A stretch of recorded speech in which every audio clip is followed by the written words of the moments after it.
Hey, it's Brandon coming to you from Mills GM in Baxter, Minnesota. Today we are in our detail department looking at a 2018 Jeep Renegade Sport.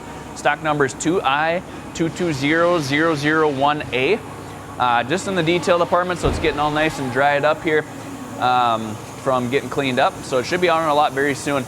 Nice, beautiful gray, black wheels, nice tires on this bad boy. Four-wheel drive, of course, as well here.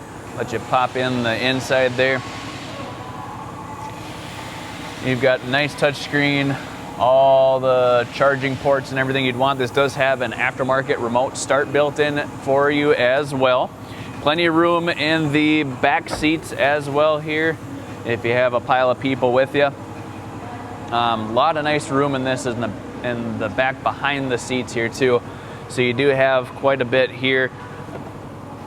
All the floor mats are getting nice and dried in here too, right above the area here. One thing I want to show you too, if you can zoom in on this, is it does have a nice cubby here for a lot of different things to sit into. So you have a nice little storage compartment area there as well. Like I mentioned, all-wheel drive, four-wheel drive here too, and you know, nicely equipped. If you're not looking at spending a ton of money, but you need that four-wheel drive, especially with the slushy weather we're having here lately, this is what you want. Give us a call, Mills GM, 218-829-3504, or click some tires, millsgmcbaxter.com. Thanks for watching.